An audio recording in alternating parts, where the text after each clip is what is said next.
हाथ मिला के बोलिए, आज आपका जीवन आज से संतुलित होगा। जो पड़ोस में है बोलिए, आज से आपका जीवन संतुलित होगा, असंतुलन नहीं होगा, संतुलित हो जाएगा।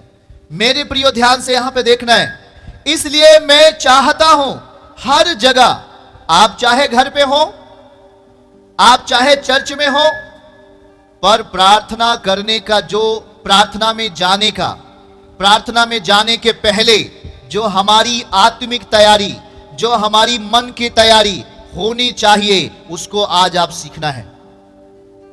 बाइबल बता रहा है, बिना क्रोध और विवाद के पवित्र हाथों को उठाकर प्रार्थना करें। क्यों कह रहा है पौल आत्मा में?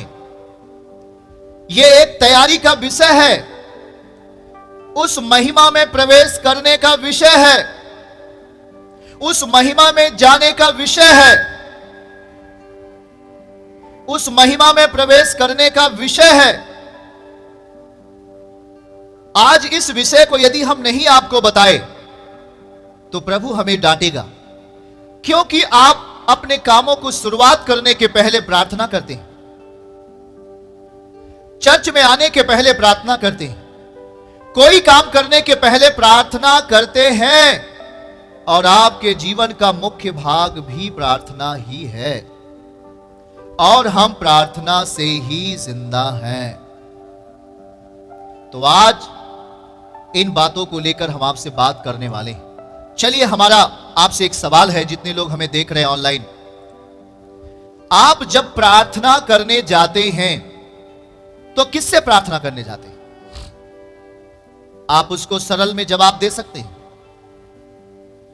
सरलता में जवाब दे सकते हैं। भैया, ये तो कोई भी बोल सकता है, हम परमेश्वर से प्रार्थना करने जाते हैं। अरे भाई, आप परमेश्वर से प्रार्थना करने जा रहे हो, वो परमेश्वर आखिरकार है कौन?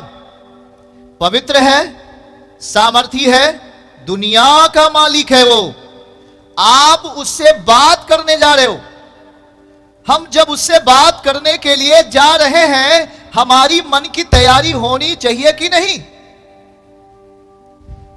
आपको मैं थोड़ा से नीचे लेके आऊंगा और समझाऊंगा सरलतम स्तर से। हमें मालूम है कि कुछ लोग समझ रहे हैं। आप जब एक जिलाधिकारी से, जिले का अधिकारी जो आईएएस ऑफिसर्स होता है, आप जब उससे बात करने के लिए जाते हैं तो आप उससे खड़े शब्दों में बात नहीं कर पाएंगे।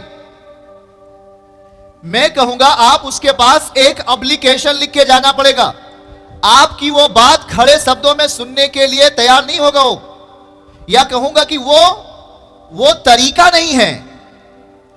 तरीका क्या है? आप एक सादे कागज को लेते हैं और उस पर विधिवत आप एक एप्लीकेशन, अपनी बातें टॉपिक बाय टॉपिक लिख करके उस जिले अधिकारी के सामने आप रख देते हैं, और वो सरसरी निगाह से जो बात आप 15 मिनट में बोलेंगे, वो बात वो 1 मिनट में पढ़कर समझ लेता है, और आपके कामों का समाधान हो जाता है। हाँ या ना? हाँ या ना? यस। चलो आगे बढ़िए। अब हम यहां देखें, हम उस सर्वशक्तिमान से प्रार्थना करने के लिए जा रहे हैं।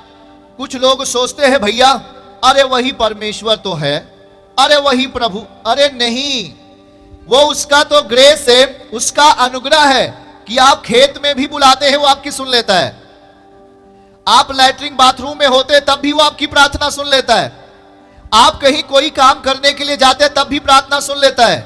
वो उसका स्वभाव है। पर आपका स्वभाव क्या है?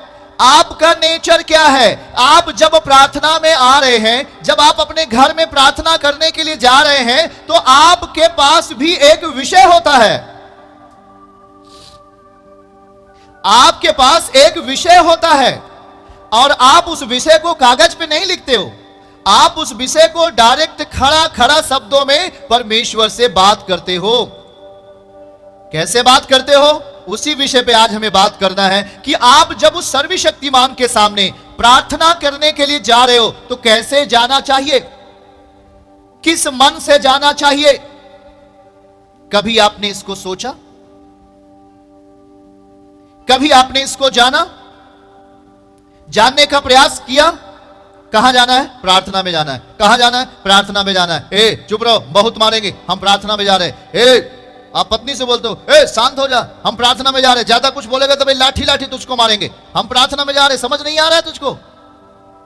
ध्यान से सुनिए, प्रार्थना में जा रहे, माता पिता को गाली देके आ गया, प्रार्थना में जा रहे, मित्र को गाली देके आ गया, प्रार्थना में जा रहे, पत्नी को मार के आ गया, प्रार्थना में जा रहे, लड़ाई झगड़ा करके प्रार्थना में आ रहे हो, या आप अपशब्द बोलकर प्रार्थना में आ रहे हो, या आप अपने जीवन को सुरक्षित नहीं कर पा रहे हो, मैं कहूंगा आप आत्मिक रीत से तैयार नहीं हो। यहां पे लिखा है हर जगह, चाहे आप घर पे हो, चाहे आप चर्च में हो, चाहे आप एकांत में प्रार्थना करने के लिए जा रहे हो, उस समय पवित्र आत्मा कहता है तू मुझे लेके चल। आमेन, तू मुझे लेके चल। आप सोच रहे पवित्र आत्मा को लेकर मैं चलूं प्रार्थना करने के लिए? हां मेरे प्रियो, आप सही से प्रार्थना नहीं कर सकते जब तक कि पवित्र आत्मा आपके भीतर ना रहे। कहां लिखा है? चलो बाइबल जल्दी से खोलो हमारे साथ और मैं आपको दिखाऊंगा कहां लिखा है। पवित्र आत्मा के बगैर आप प्रार्थना नहीं कर सकते हैं। चलो हम जल्दी से रोमियो की किताब 8वां अध्याय खोल करके जानकारी लेंगे पवित्र आत्मा क्या कहता है। सच है? हाँ चलिए चलिए चलिए जल्दी से रोमियो उसका 8वां अध्याय हम खोलेंगे और वहां पे बाइबल सिखा रही है कि प्रार्थना कौन करता है आपके अंदर से। हाँ 28, चलिए रोमियो उसका 8वां अध्याय हमारे साथ खोल लीजिए। मैं बिल्कुल शांत अवस्था में आपसे बात कर रहा हूं, मैं बिल्कुल जल्दबाजी में नहीं हूं, क्योंकि मैं चाहता हूं कि आज पवित्र आत्मा आपको अपना, परमेश्वर आपको अपना हथियार दे। चलिए, और यहां पे क्या लिखा है? हां 26वीं आयत, रोमियो 8वां अध्याय और 26वीं आयत, इसी रीति से आत्मा भी, जरा ध्यान से सुनेगा भैया, आत्मा भी हमारी दुर्बलता में सहायता करता है। जब आप दुर्बल होते हैं तो आपकी सहायता कौन करता है? जब आप दुर्बल होते हैं तो भैया अपनी सहायता उस बलवान आदमी से मांगते हैं। खुखार आदमी के सामने जाते हैं, कहते भैया हमारी मदद कर दो। उस जिसके अंदर सांसारिकता की आत्मा है उससे आप हेल्प मांगने के लिए जाते हैं, मदद मांगने के लिए जाते हैं, तो नहीं हो पाता। जरा ध्यान से सुनिए, रोमियो 8 अध्याय 26वीं आयत, आत्मा भी हमारी दुर्बलता में सहायता करता है, क्योंकि हम नहीं चाहते कि प्रार्थना किस रीत से करना चाहिए, क्योंकि हम नहीं जानते, आपको पता ही नहीं है, यह किसी भी व्यक्ति को पता नहीं होता कि हम प्रार्थना कैसे करें जब तक कि पवित्र आत्मा उनके जीवन में ना जाए, क्योंकि हम नहीं जानते कि प्रार्थना किस रीति से करना चाहिए, परंतु आत्मा आप ही ऐसी आहें भर भर कर जो बयान से बाहर है हमारे लिए विनती करता है। आमीन बोलिए हालेलुया। तो आपको यह समझ में आ गया होगा कि अब हमारी पहली तैयारी क्या होनी चाहिए। यदि आप झगड़ा करके या किसी को गाली देकर, किसी को मारपीट करके हम जब प्रार्थना में जा रहे हैं, तो जरा आप कल्पना करें, क्या आपके भीतर होकर पवित्र आत्मा प्रार्थना कर सकता है? क्या आपकी वो हर जरूरतों को पवित्र आत्मा खुदावन से आहें भर भर के प्रार्थना कर सकती है? नहीं।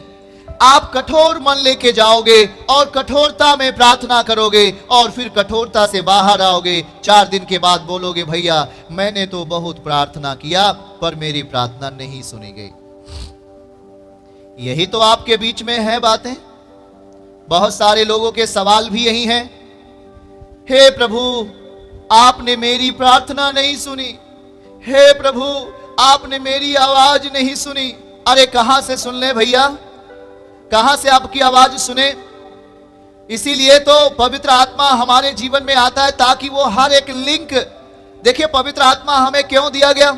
ताकि हमारा लिंक, जैसे कि मान के चलिए आपके पास कोई भी कंपनी का मोबाइल है, कोई भी कंपनी का, लेकिन उस नेटवर्क को लिंक कराने के लिए आपको उसमें का सिम लगता है। जब आप सिम लेते हैं तो वो नेटवर्क फट से आपके मोबाइल में पकड़ लेता है। तो जरा बताइए, आपके अंदर तो सिम है ही नहीं, आपके अंदर वो आत्मा है ही नहीं जिस आत्मा से खुदावन के साथ लिंक बनाओ। उस आत्मा के साथ आपका लिंक बन ही नहीं पाता है और आप लगातार लगातार चिल्लाते रहते हैं।